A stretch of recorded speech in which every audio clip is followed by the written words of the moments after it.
Hi everyone, welcome to a new episode of Carolyn Talks for So Here's What Happened podcast / YouTube channel. I'm your host, Carolyn Hines, and today I am joined with costume designer Charlese Antoinette to discuss her work on the latest film, Nanny, which was written and directed by Nikyatu Jusu. So this film premiered at the 2022 Sundance Film Festival, and I loved it.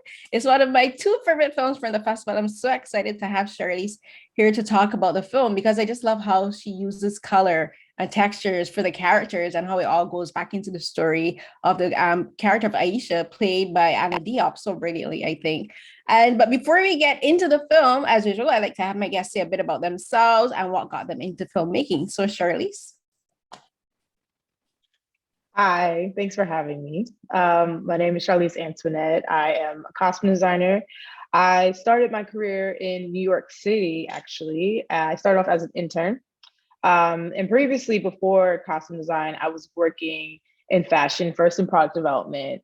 And then I was also working as a stylist. And I decided one day I wanted to figure out a way to marry my two loves, which was fashion and film.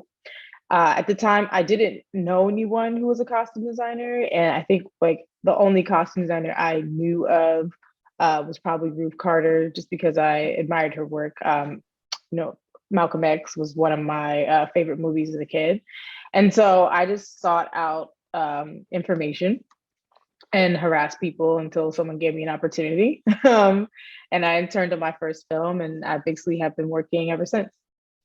Hey, so I went through your IMDb and you've worked on quite a bit of productions. You've been in this industry, I would say probably just over 10 years.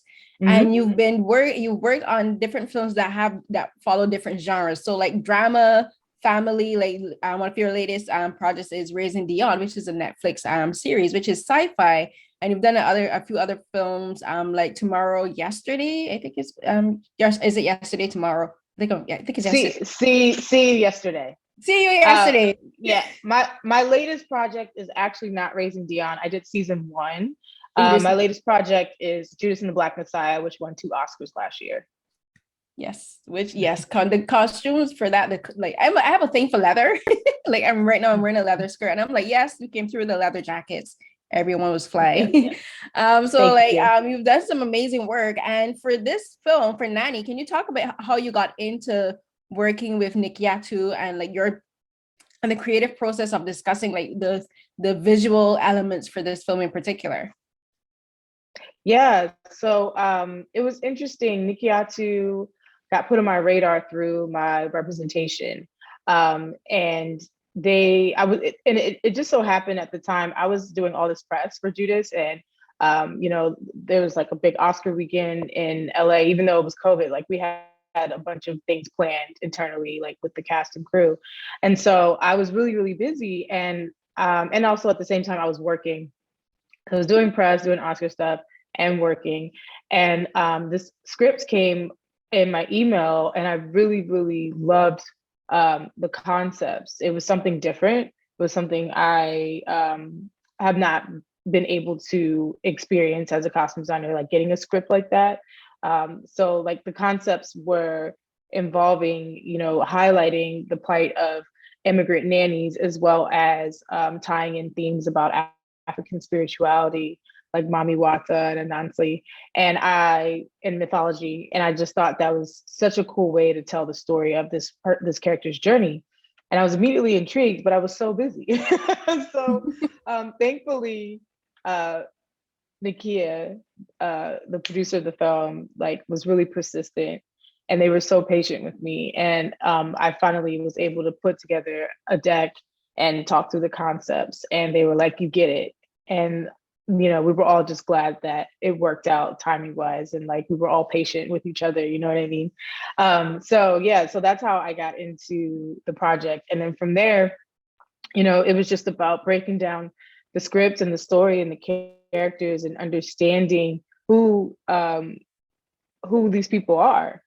I do have an understanding of, who the characters are because I have been in New York for a long time. I have, been around immigrant nannies in various settings, whether it be the park or, I've had some friends who've also had nannies and things like that. I have a colleague who has a nanny agency, and I reached out to her and we've talked about a couple of things as I was researching this film.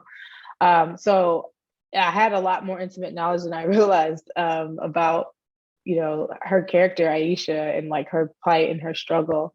I also have an intimate knowledge of African spirituality just through my own, private, journey and learning about myself as a person of the diaspora and, my own spiritual beliefs. So it was just really about translating these things that I have experienced and I've known into a world that could be worn on these actors and inform their character and building that out. And we worked on the color palettes together, me, myself, Nikyatu, and the production designer, Jonathan Guggenheim.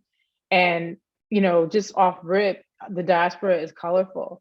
And I just wanted to show the contrast between the moments when Aisha is comfortable and she's in her world and how that reflects in how she dresses, the colors that she wears. And then when she goes to work, for this family, she's in a uniform and she's trying to not stand out for many reasons, and it's very relatable because as a Black woman, we find ourselves in these situations where we're working and we don't want to stand out. We don't want to get harassed by men in the workplace.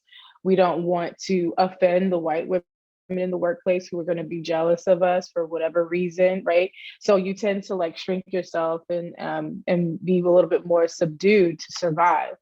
And in her particular case, like she really had to survive. She was an immigrant. She really needed that job. She needed that money to bring her child here. So she had to kind of do whatever it took to kind of blend into the background and survive in that situation. So really wanted to reflect the contrast of that in her clothing and the colors that she wears. Like, she's not wearing a lot of West African fabrics or anything like that when she's caring for them in the home. But, there are touches and traces of her heritage. She wears a lot of headscarves and head wraps and things like that. But the colors are even darker or more subdued. And so, and just straight up, like most of the clothing that she wore in the movie in their home, we bought at like places like Rainbow, like places that she would actually shop, just to kind of reflect the class level, and then the Michelle Monaghan, who plays, the female head of the household, her clothing was expensive. She's wearing Givenchy, she's wearing St. John, she's wearing so just really wanted to show the contrast on many levels with like the fabrics and the textures. And like, you can kind of see on camera, like when a fabric is a little bit cheaper than a more luxurious fabric, it does read in this really subtle way. So so that's a little bit of the process, and I can go on and on and on, but I'm sure you have more questions. Yeah, no, you covered so much, but like there are specific things you mentioned I do want to get go into a bit more in detail. Like I love how you use color, and like for me, I'm an immigrant. I'm Barbadian, so I'm from the Caribbean, which also has West African ancestry and heritage, and like the whole like Anansi, the story of Anansi is like very familiar to me because that's the folklore of Anansi is spread all across the Caribbean. Mami Wata isn't typically told, isn't typically a folk tale told in Barbados, but I do believe there's other countries like St. Vincent and other of some of the small islands. I think like Dominica perhaps as a solution where they do have like folklore of Mami Wata there. But I was like very familiar with that, and I loved how how Nikyatu ties in the whole the story of an immigrant and working as a nanny in particular. Another job that I had as an immigrant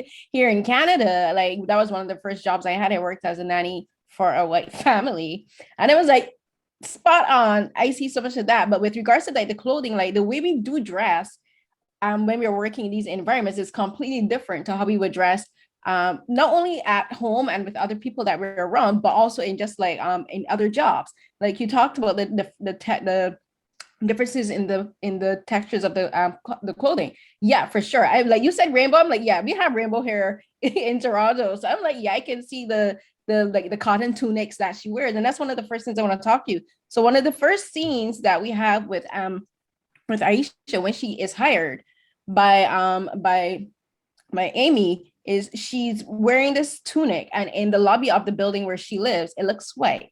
And then she goes into the room where Amy's showing her where she'll be staying. And we're going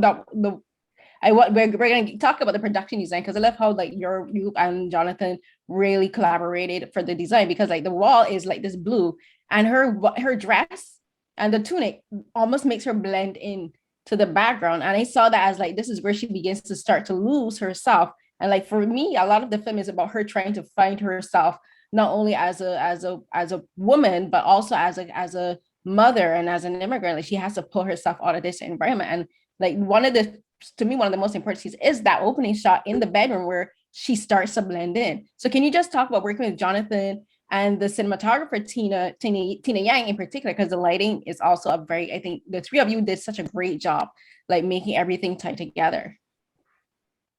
Some of it was honestly a happy accident, to be honest, because we didn't have a ton of time to prep the movie, but we had these palettes, and we had these colors, and we had these environments, and we all just kind of trusted each other. Mm-hmm. And I definitely just tried to make sure that whatever colors that she's wearing in that environment would work. Like she would just, no matter what, like she would blend in, particularly in the beginning, because in the beginning, the colors were very subdued, but they were a little bit brighter than they get towards the end of the film. Like you'll start to notice like Aisha's colors when she's working in the house starts to get darker and darker and darker, right? So it was really important that her first day outfit be like an outfit that she put together, that she was proud of, that's very nice, and so found this beautiful blue tunic. I can't remember where, but it was definitely at a place that she would potentially shop at in New York City. I think it was like in the wholesale district. And the color was just so phenomenal because, Anna's got this beautiful cocoa dark skin. And so these like pastels really would just like pop off of her. The pastels and brights would just pop. And then it's funny, like the darker colors would just really like just feel muddy on her and just kind of bring her down energetically even. So like that was honestly a happy accident. And that is also a testament to just artists, just choosing the right artist for your project, on Nikyatu's part, choosing artists that like really understand and care about the subject matter and are thinking about things in a very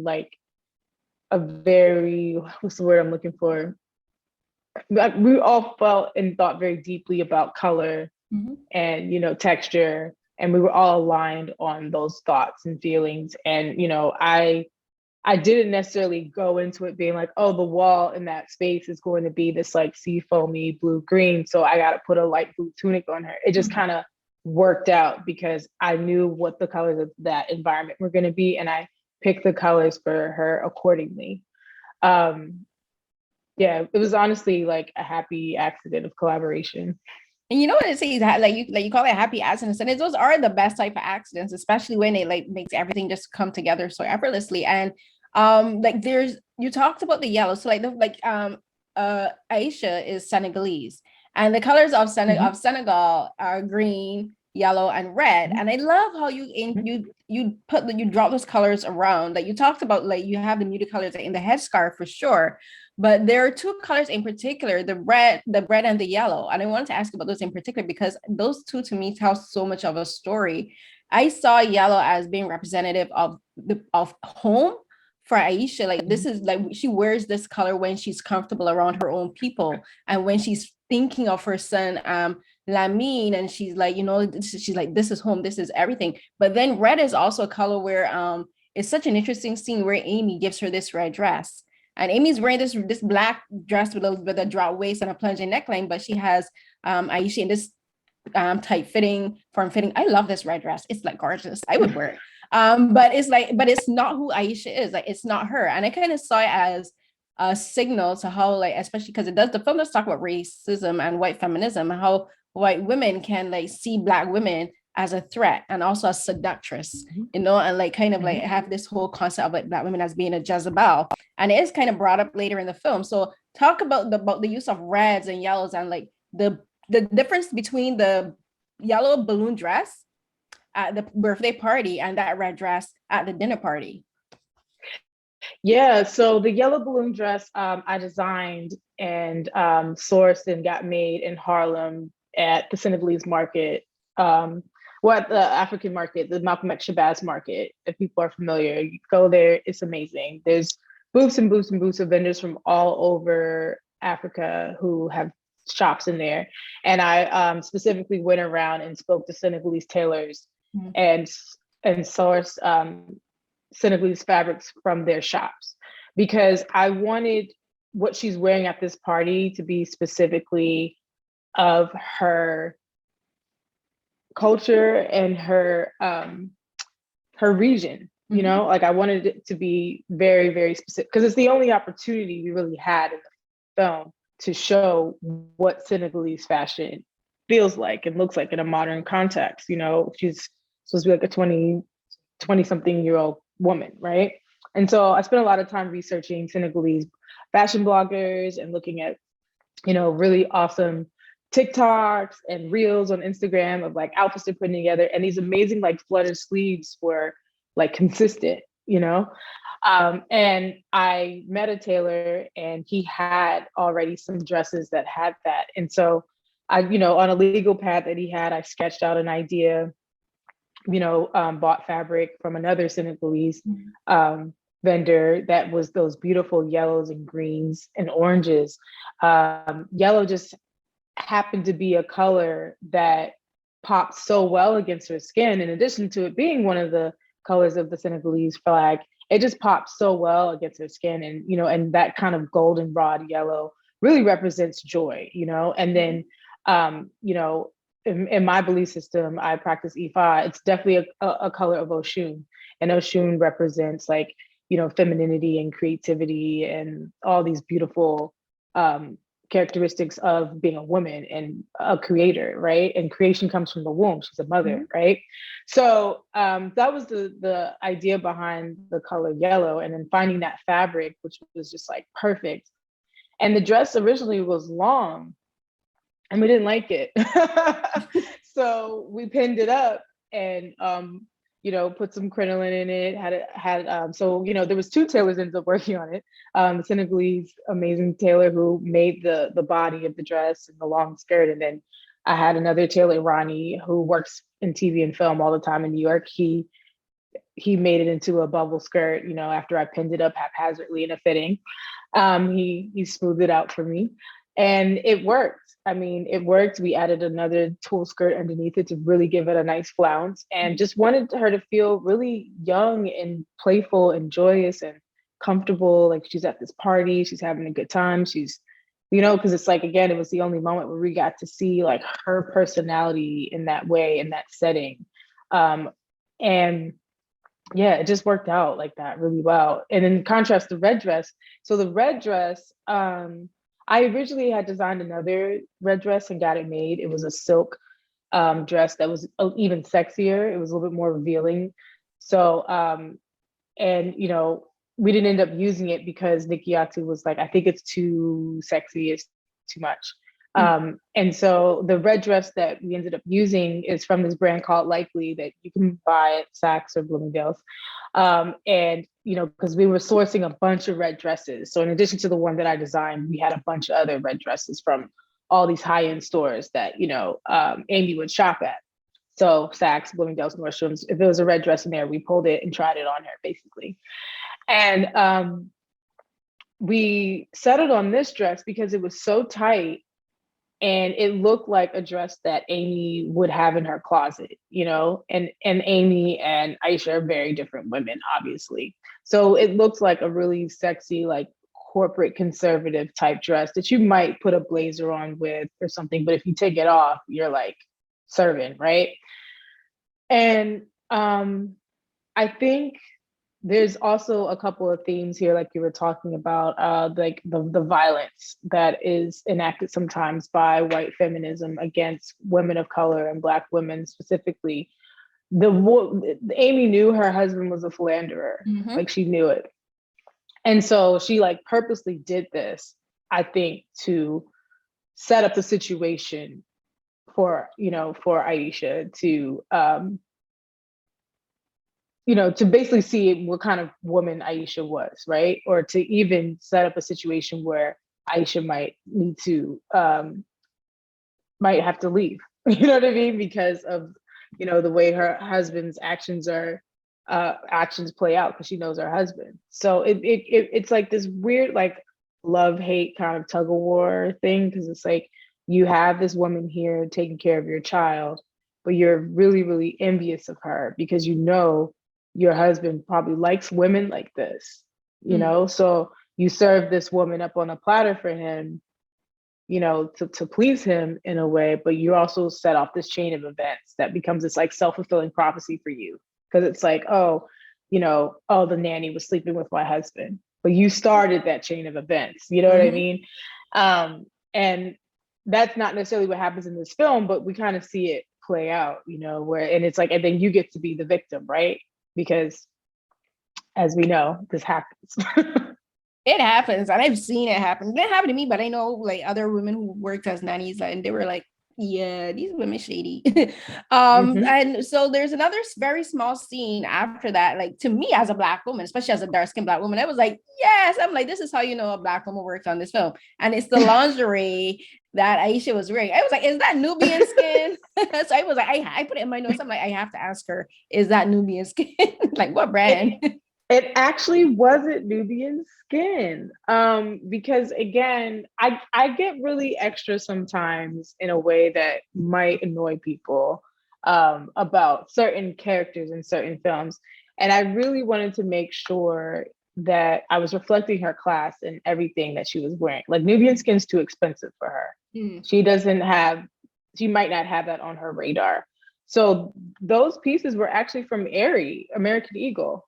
What? Yeah. And so I was in Aerie and I was like, wow, they have different color browns. And I don't think it was necessarily like intentional to match, because they weren't necessarily advertising it like that. It was just like, we have these different browns and it's just a part of all the other colors of bras and things that we have.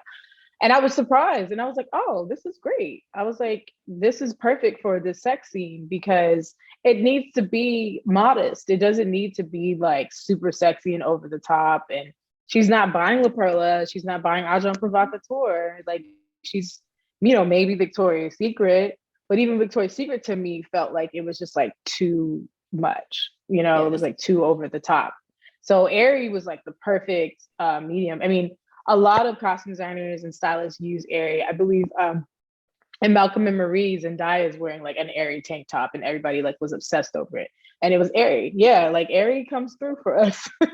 Now Aerie is no longer in Canada. They shut down in Canada like 4 years ago. So like they dipped off the scene just as they're adding color, because like when they were here, it was like mostly like fluorescent colors, like pinks and pastels, nothing close to my complexion. So when I saw that in the film, I was like, I must know, because finding like bras or anything in my complexion is, as you said, like Nubian skin is out of my price range. And it's like, so it was like, yes. So I love that you did that, because to me, that's like an insignificant detail to like other people. But for like me, especially as a dark skinned Black woman, I was like, this is important.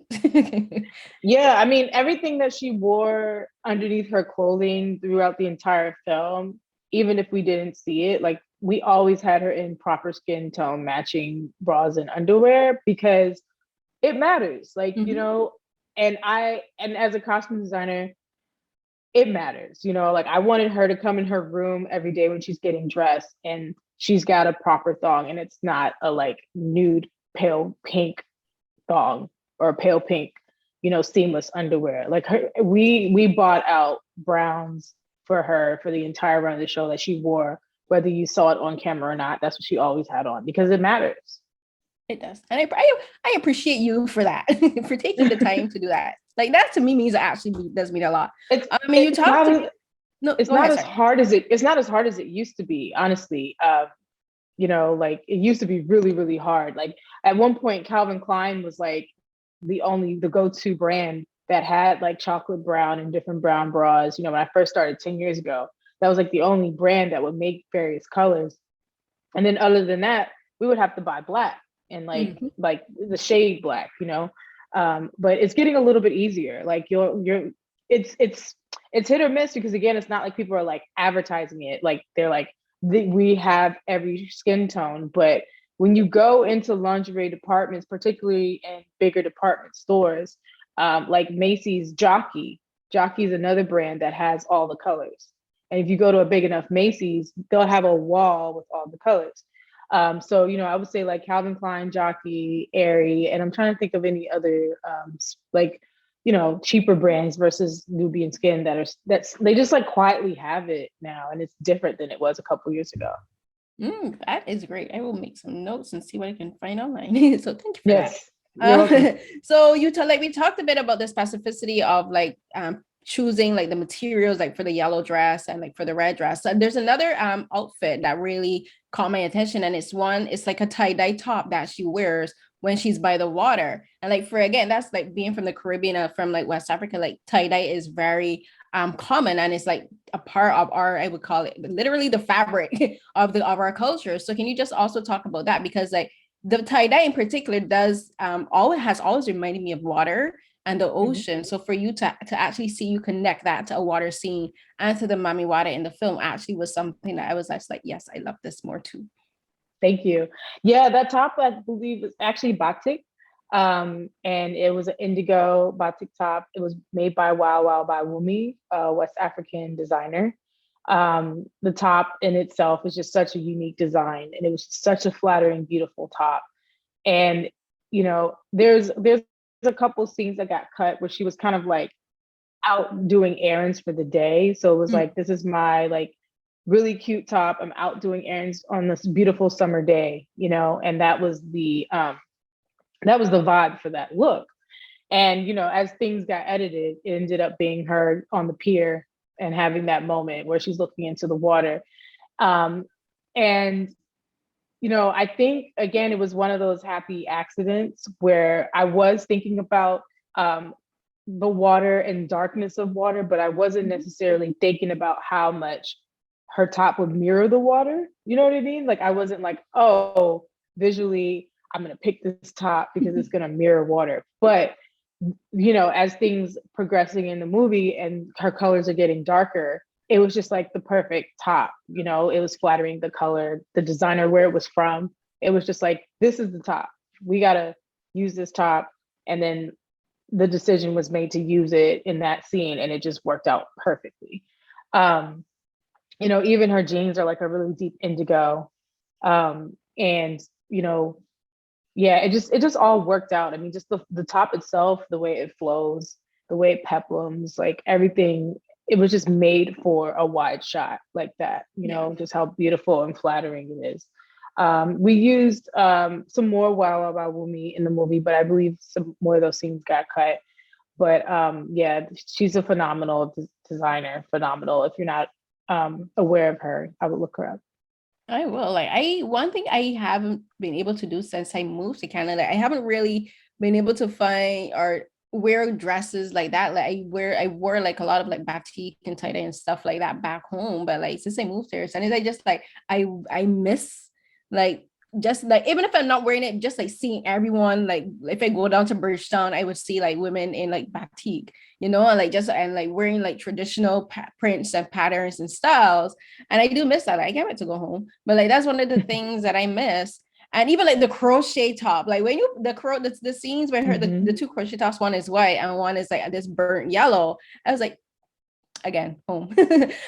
So again, I want to talk about those two tops in particular, because we talked about yellow kind of like being the color of home and comfort for her and femininity. And to me, I saw white as another color for very specific meaning behind it. That was one of sadness, because the two scenes where she wears white in particular, there's one where she meets Kathleen, her boyfriend's mother, and like that scene doesn't have like a sad dialogue or a theme to it, but it has like this sense of sadness, because like there's something that Kathleen says, and her the actress, she did such a fantastic job displaying like there's something bad coming, right? And like there's that scene, and then there's later in the film where this extremely tragic news is delivered, and like those are to me the two scenes in particular where it struck me that she's worn white. And like for in the Caribbean, like white is is the color we wear for funerals. Like we were either white or black for funerals. So can you just talk a bit about that? And was I thinking too much about that too? Not necessarily. I mean, those moments to me weren't necessarily about sadness. In those moments, she was actually elated and had like real moments of clarity, good or bad, right? And so the white for me was used in those moments to reflect her joy. Like she was going on a date, with this guy. And it was also night. So there's other factors that go into like why color things are shows. So, it's also nighttime. And so I wanted the color to really show up on her because they were in the car at night and like, there's a lot of low light in the bar and restaurant where they have dinner. So, and the top was just a dope ass top to wear on a date. It's like, yeah, like, if you have a crush on someone and you're shameless about wanting them, you're wearing that top, right? I mean, like how cute was he? He cute. I know. And I actually hit him up while I was watching the movie and I was like, could you be any cuter? Like, it was like their scenes together were just like, so yeah, like the first time she wears white, she was, in my opinion, she was overjoyed about going on this date and spending time with this guy. But then there was like the moment of clarity, like you're talking about, right? And then same thing when she wears white to I don't want to talk about it because I don't want to mess it up for people. But in that moment, it was also a moment of joy, but again, a moment of clarity, good or bad, right? So yeah, it was more used in that sense. I didn't necessarily use it to reflect sadness because again, like from the spiritual background that I have, like white is used for clarity. Sometimes white is used, like if you're having, if you're overwhelmed, you just wear white and it kind of, brings forth clarity and grounding and all that and joy. So yeah, that was my thought process behind picking color. It was partially what you're saying as far as, it was partially about what was happening in the scene, but it was also environmental. No, I know. See, this is why I love talking.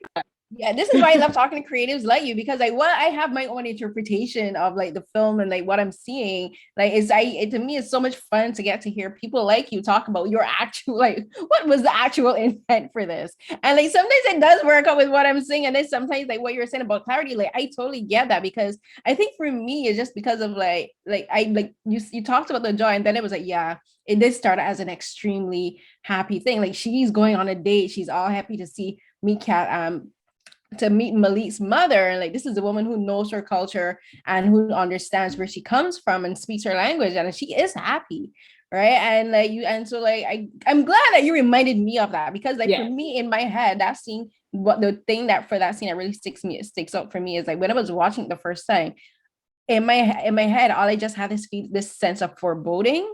And I think that's the emotion that I associate with that scene the most. But because you mentioned joy, I'm like, yes, this was a happy thing. They were going on a date. They had great soul food, as you mentioned. It was a great setting. Yes, I would love that top for me. With low light. With low light. So we gotta make our girl pop. I know, and I love that. The contrast was needed. Again, like her skin is beautiful, but when you're in low light situations, you need to make our people pop. And the way to do that a lot of times is like through the clothing, the hair, the makeup, the lighting, and we all kind of really collaborated on that to make her pop in that low light. Both of them, the textures that he has on in his shirt and even his gold chains, like, just making them pop in that low light setting. Yeah, no, and I love that, especially because like me keeping it real, like Hollywood has not done in general the best job of lighting dark skinned Black people, and then having them wear colors that suit their skin and that shows up on camera really well. And that's like when you can tell like for creatives like you and like for cinematographers, production designers, costume designers, and directors and writers who know Black people, one, but no black skin. Know how to show it up to its best ability. Ours, like dark skin in particular, is, I think, such an amazing canvas for all kinds of colors and textures. And this film, that's one of the things I keep talking to people about, it is like, I just love the use of color in this film, not only for the costumes that you did for Anna and for the rest of the cast, but like even in the set design. Like I love Kathleen's living room. I would stay in that living room. Yeah, Jonathan killed it. Yeah, I was very impressed. It was the first time he and I worked together, and I hope we get to work together again because I just loved all his choices. I was like, I want all these pieces for myself. Like what he did to the apartment in Tribeca. He brought in such amazing furniture and lighting fixtures and swapped it all out. And I mean, amazing. He's very talented. Yeah, I love those kind of colors. Like when like the color wall is like kind of close to mine, and like I have like this yellow shirt. Like I love those kind of colors. So I was happy to see how they were shown in this film. But we talked about bright colors, so I know you have to go soon. So one of the last things I want to talk about is how particular darkness is that you talk, because you talk a bit about like the colors began to get darker, and a lot of that had to do with her finding her the rage that Anansi talks about, using her rage. And in this instance, the rage wasn't it's not a bad thing, because one of the things I really love is how rage is actually defined as something positive. It's something, excuse my language, get shit done. And it was in this case, like she needed to get stuff done because like she wasn't getting paid. This woman was abusing her trust, misusing her time, and the husband was trifling as hell. And like she had to tap into that rage, and that does come true again in the clothing. So can you just talk about building the going from the light to the dark, and like because in my head I'm seeing like you have a rack of clothes, and like as the timeline of the film is going, like it starts to get darker and darker and darker along the color grade. So talk about building the wardrobe in that sense, like in the color going darker.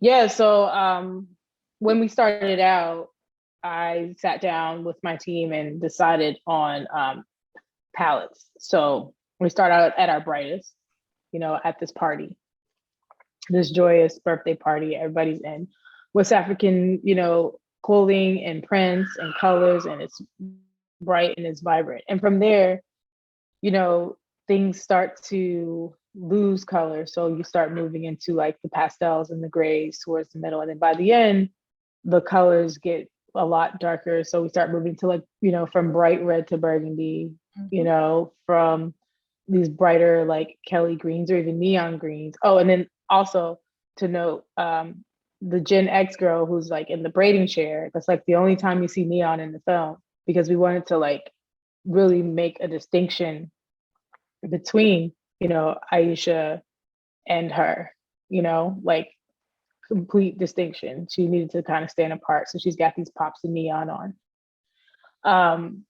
And so, yeah, so going from like these like Kelly greens, neon greens to like forest green, towards the end. And then just a lot of gray, charcoal gray, black. The blues are now more like in the navy world, and there's still some sky blue in there, but it's muddled with like darker grays. And so I really plan these things out, and I put together palettes, and I'm like, here's the palette for this section of the film. Here's the color palette for this section of the film. And here's the color palette for this section of film. And that's how we go about designing and procuring items and clothing and literally like, and when we start to do fittings, we do the lineup of, the scenes. We'll detail the scene numbers on a rack divider, and clothes are slotted properly. And you can see it like lined up. It's like, okay, really, really bright to really, really dark. And even just like the style of the clothing, it starts losing inspiration. So it's not even just about the color. It's like by the end, she's just like in sweats and like a t-shirt. And it's like, in a lot of ways has lost hope and optimism and given up, but it's just like, she's still going because she has to for her son, right? But she's disillusioned by the American dream and all these things. So just really wanted to reflect it in her dress, where it's just like, I'm here because I gotta be. You know what I mean? Like that kind of vibe. I'm here because I gotta be. Whereas in the beginning, she was like, I'm trying to impress these people. I'm putting myself together. blah, blah, blah, blah, blah. And then also, along the way, she's learning like this child's going to ruin my clothes.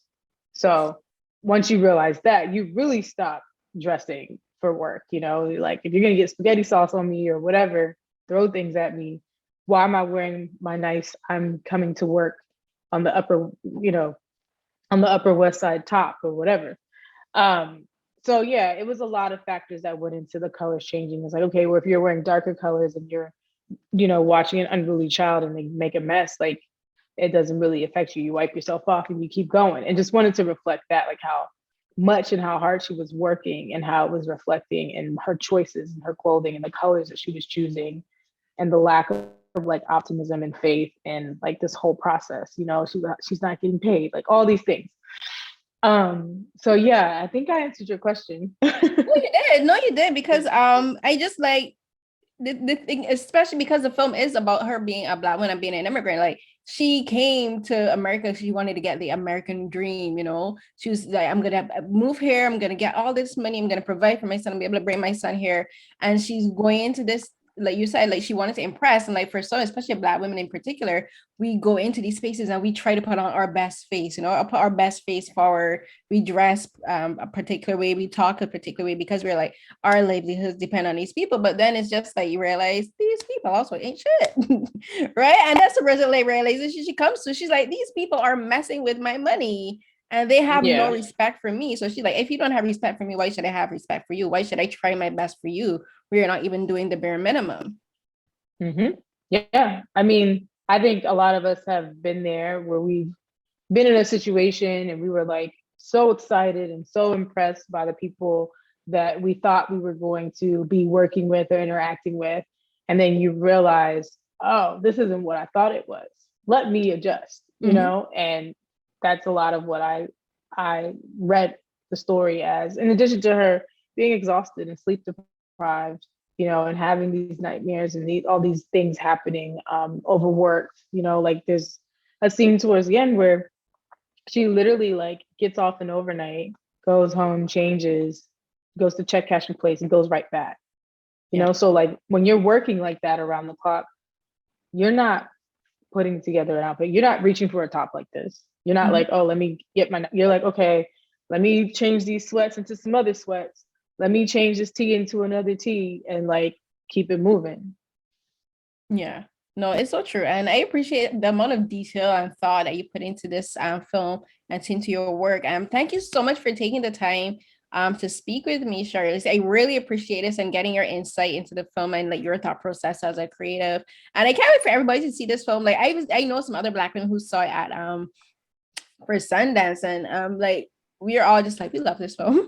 And it's great to be able to talk to like a Black female costume designer, because like we do need more women like you in the industry. You talked about Ruth E. Carter. Like she was actually one of my very first interviews when I started doing film criticism and journalism. So awesome. like apart from her, you literally are the second Black female costume designer that I've spoken to in the time that I'm doing this. So like it means so much to me to get to speak to you. Wow. No, thank you for having me. And, I'm always excited when people get what we do as costume designers and understand our work and our process. And like, yeah, it's always amazing to me, like the questions that you had and like your observations. I'm always like, wow, like people really get what I do. That's so cool. Yeah. So thank you for asking awesome questions and making me rethink a couple of things. I'm like, oh yeah, that is kind of why that happened. Thank you so much. I know you have to go. So like, again, congratulations on the film and on your new projects. And I can't wait to see what else you do next. That's amazing. Oh, I have the Whitney Houston biopic, I Want to Dance with Somebody, comes out Christmas. I costume designed that. Yay! Yeah, so is that the one on Lifetime? No, this is a feature that's going to come out in theaters. Casey Lemons directed it, and it's authorized by her family. So it's authorized by the Houston family. So it'll be out in theaters Christmas of this year. Yay! I can't wait to see. Ooh, I know Whitney has some like banging outfits back in the day. Okay. Yeah. It was a lot of fun. Yeah, thank you. And this is just like me geeking out, but like I was so happy when you logged in and I was like, we were matching. Oh yeah. That was just me being a nerd. So I'll let you go now. Thank you so much. Have a good day. You too. Take care. Thanks. Bye. Bye.